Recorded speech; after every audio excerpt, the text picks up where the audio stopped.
Hello, this is Lindy's Magpie Reads. Welcome to my channel. And so this is Friday Reads. I did a March wrap-up yesterday and I forgot to talk about my best books of March. So I'm just going to say my very favorite book in March was The Books of Jacob by Olga Tokarczuk.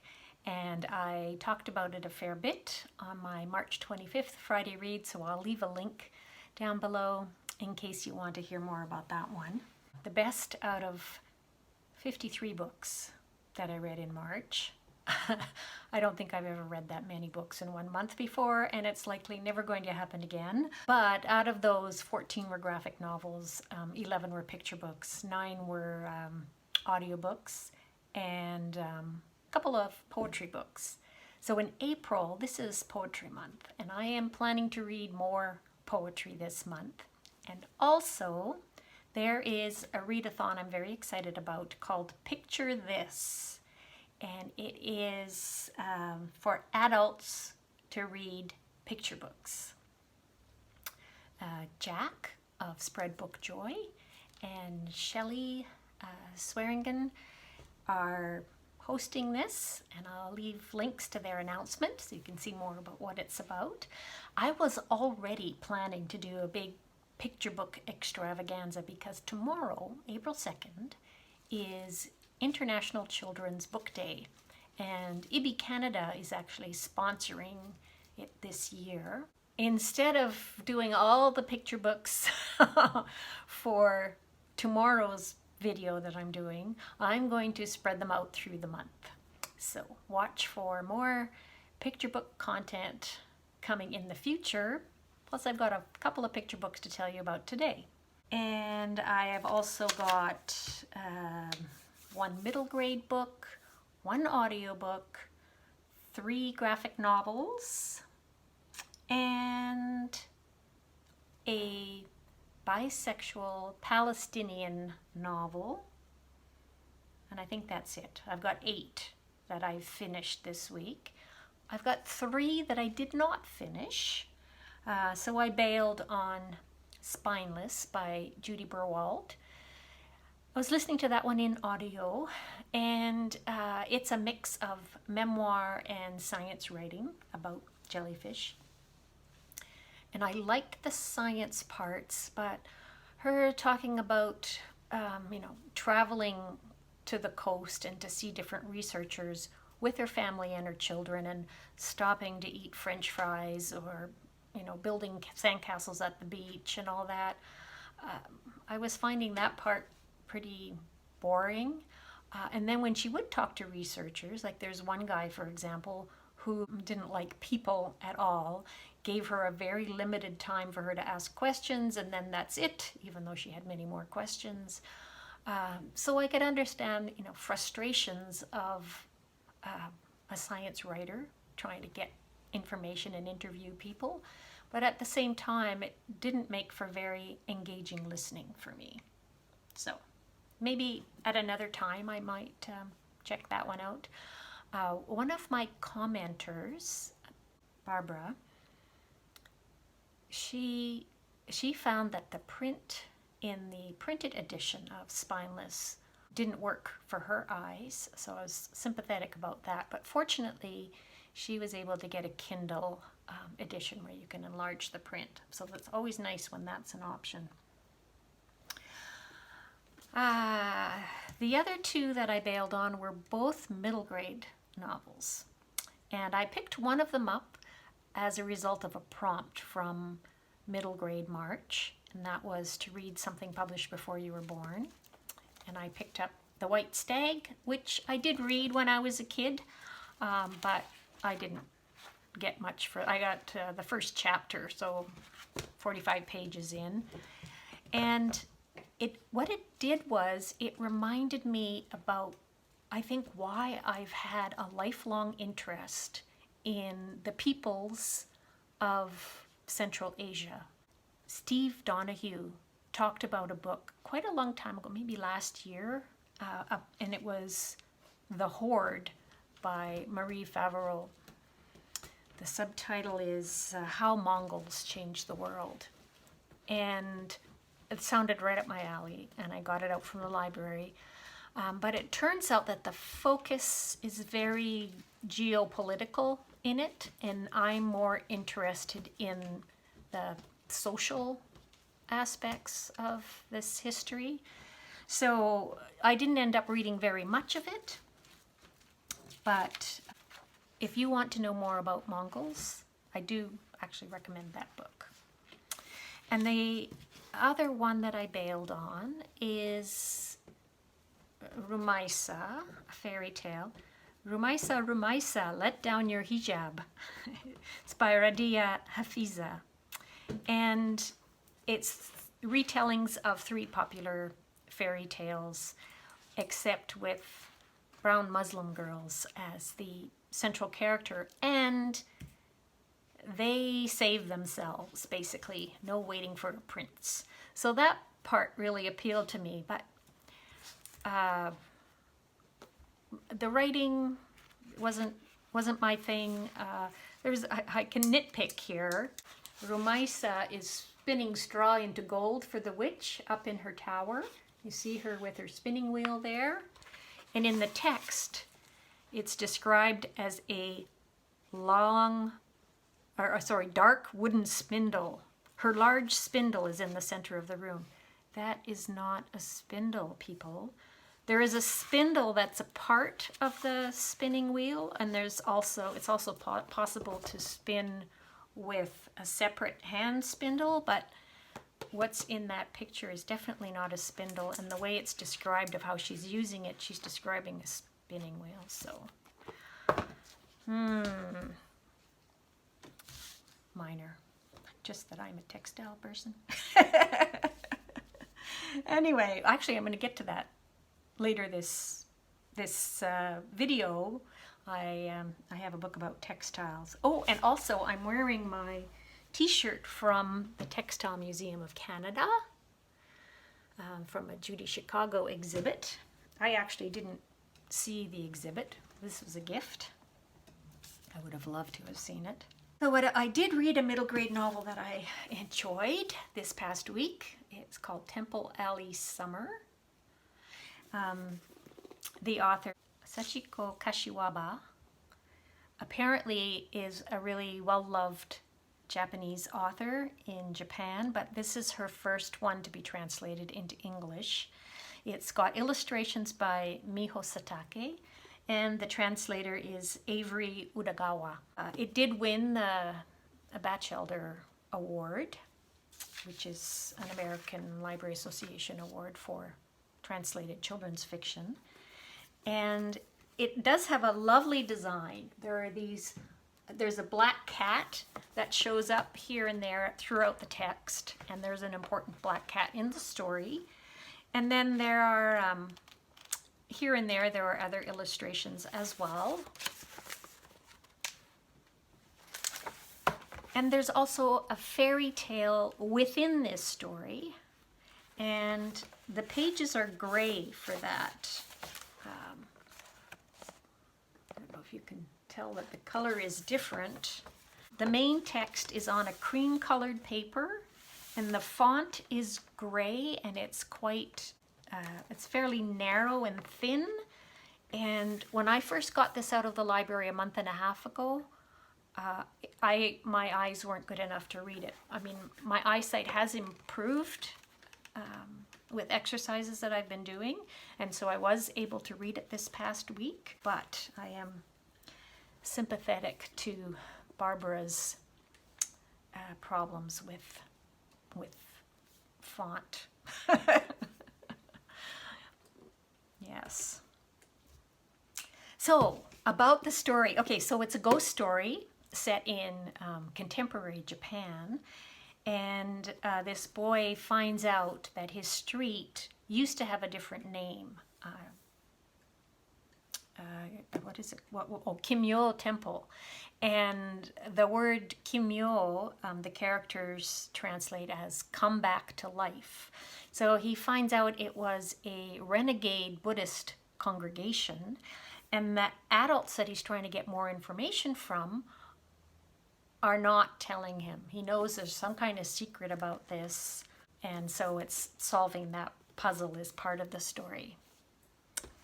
And it is interesting that my favorite book in March, the Books of Jacob, is also about a renegade congregation, a Jewish, partly Christian sect, mystical sect. So what are the chances?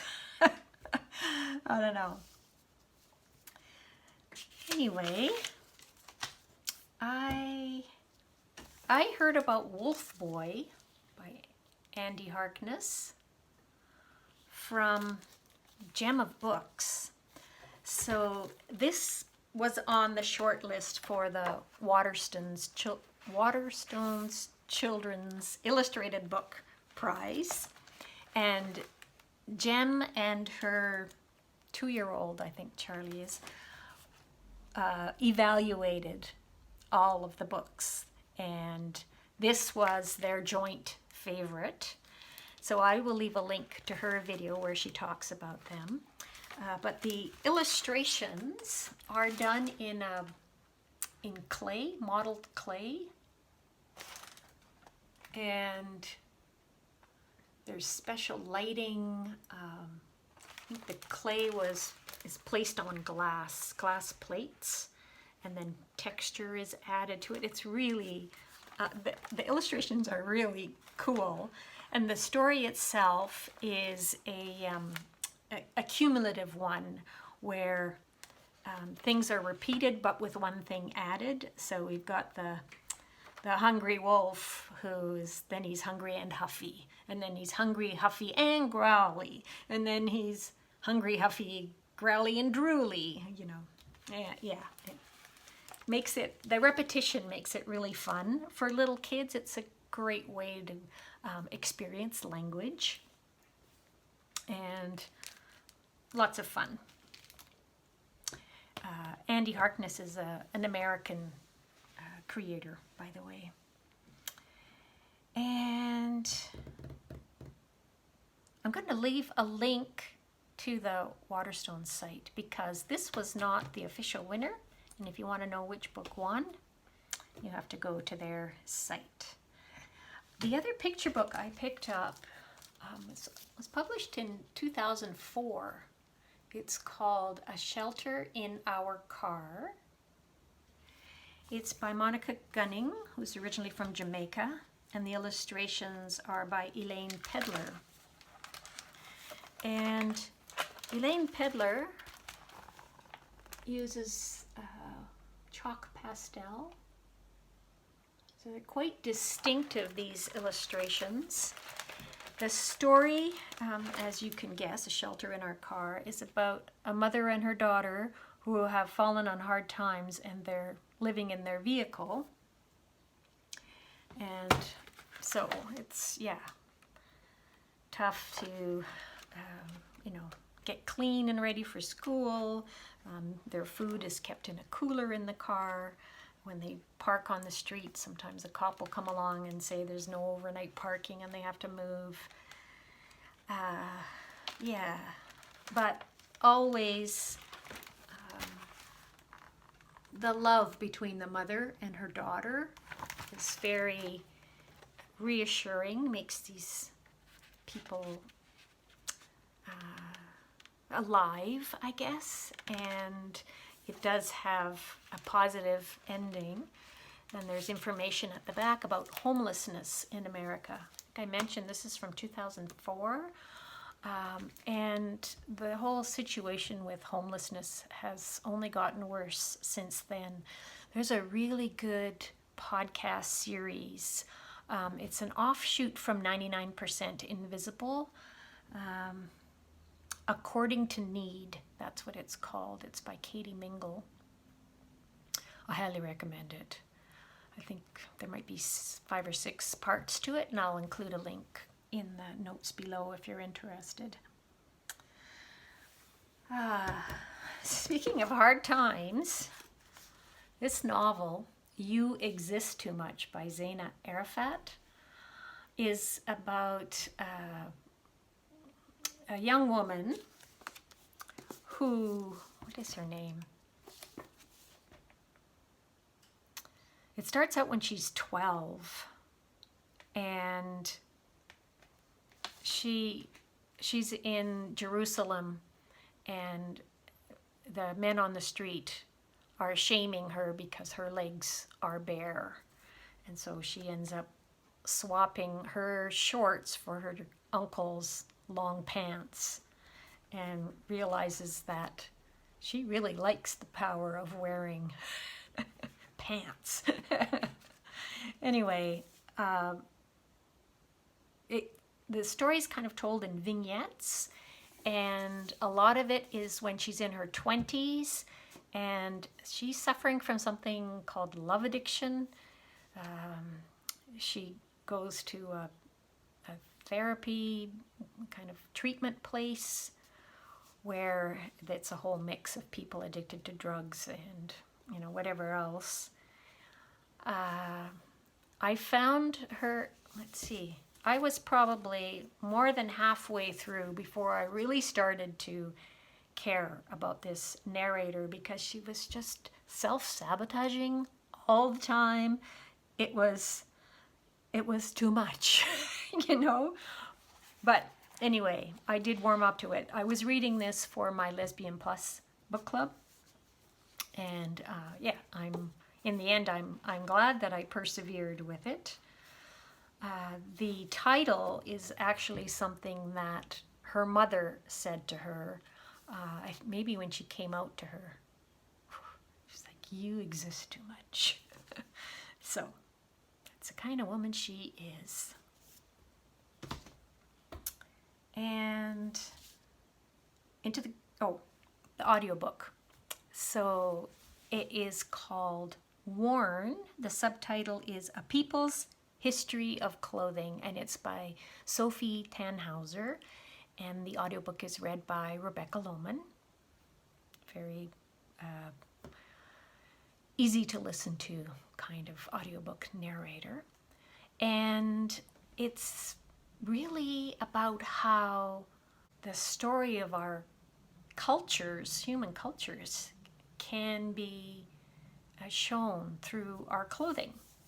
And there's lots of really interesting facts dating way back in history. So for example, researchers have found that human beings probably started clothing themselves in animal pelts and skins 170,000 years ago.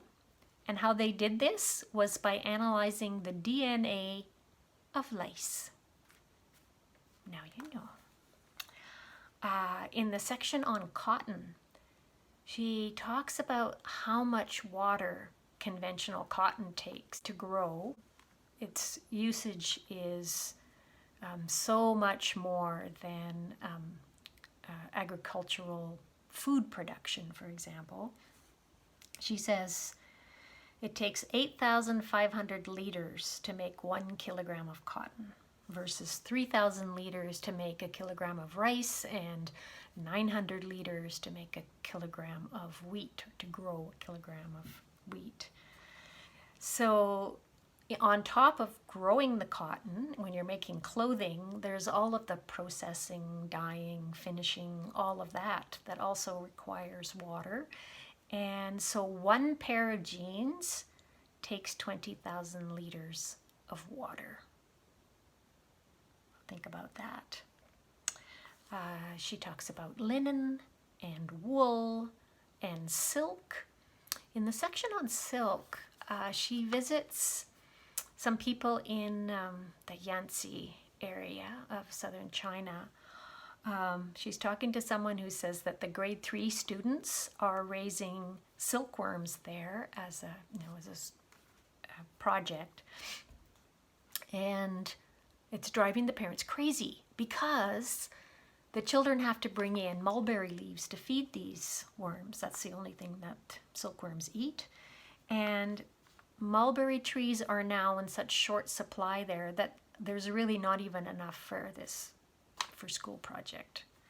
Climate change and population growth and urban expansion has and pollution. Those are all factors that affect growing mulberry trees. Yeah, so much interesting stuff. What other fibers? Oh, petroleum-based fibers, of course, like the famous Orlon, nylon, spandex, all of those things. So it's a great book, especially if you love learning interesting facts and if you're interested in people and culture. So, graphic novels. This one is called Cuisine, Chinoise, Tales of Food and Life. And the artist is Chinese. Zhao Dao is her pen name. And this is the first of her works to be translated into English. It was actually translated from French. And there's some gorgeous end papers. Her art is amazing. She is strongly influenced by classical Chinese painting.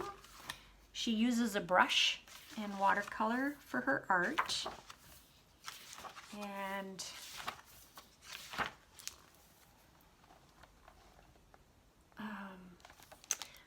there's 5 stories in here. They're all quite enigmatic. And they're kind of gross or gruesome, but they're also gorgeous, because of this art. They're kind of mystical, based on mythology.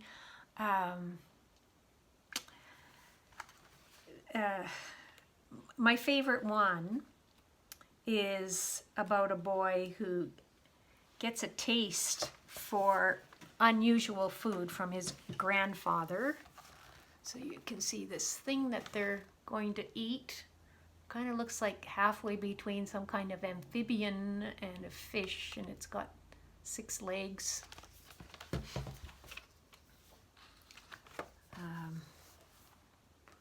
So his family runs a restaurant, and when he takes over the cooking, nobody wants to try his strange concoctions. So their business is failing until they have a couple of special guests.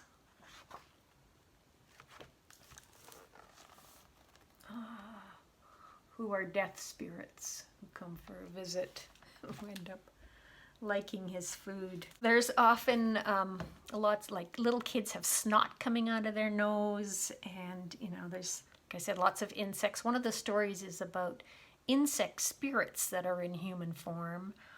It's very strange and it's quite wonderful. Yeah. So even if you're just here for the art, I did find a video of one of her art albums. It's only about 2 minutes long, and you flip through and you can see what her art is like. So I'm going to put a link to that down below. And the other 2 graphic novels that I read are, they were both in ebook format, so I'll pop in some pictures so you can see what they're like. I'm continuing with the Descender series by Jeff Lemire and Dustin Nguyen. So this was volume 5. It's called Rise of the Robots. Volume 1 and 2 for me were 5-star reads. Volume 3, 4, and then this one were 4-star reads. And then I'm going to read volume 6 next week, and that's the final one. And often, with a series, it's not until the end that you can really evaluate it as a whole. So we'll see how that goes. But I have to say, Dustin Nguyen's art is just more beautiful every time. I just admire it so much. It's watercolor that you can see the texture of the paper. He's very economical with his strokes. I don't know if the reason why I've dropped down to 4 from 5 is maybe because there isn't the newness of the first 2 volumes, where now I'm familiar with the characters and the planet. It's, you know, it's set in space, it's science fiction. But yeah, I'm still delighted with the art and the narrative arcs as well. And the last book I'm going to tell you about is also my favorite of the week, and it is also in a series, and it's Heartstopper Volume 4 from Alice Oseman, who's British. And it is the sweetest high school gay romance ever. Up until now, Volume 1, 2, and 3, those have been 4-star reads for me. Volume 4, I gave this 5 stars because I think the mental health storyline in it was handled so well. The message is that love will not save you. So one of the boys, Charlie, has got an eating disorder that he gets help for, but he's not immediately cured. It's something that's long-term, which is realistic. I like that there's a lot of nuance in the various other characters and the relationships between them all. Charlie has an adversarial relationship with his mother. For example, she comes in and she's told him to tidy up a room and he's on his phone and it's a big blow up. Well, you know, what's happening is that Charlie's boyfriend is away with his family and he's in a place where there isn't much cell reception, and so it's very rare that he can actually contact Charlie, and that was just one of the times that he was able to communicate with him, and they're really missing each other because they're just so lovey-dovey and sweet, and they bring such joy to each other. And you know, this is something that I really love about how that's shown in this comic book, graphic novel. It's just great. Nick also has an adversarial relationship. In his case, it's with his older brother, who's quite an asshole. Yeah, Heartstopper. Highly recommend it. And it's a popular one. I managed to get that one through my library's 1-week loan, you know, for popular ebooks and audiobooks. And I was happy to find it there. So that's it for my Friday reads. I look forward to hearing your comments and what's up with you all, and I hope that you will follow me through this month of picture books and poetry. So, bye for now.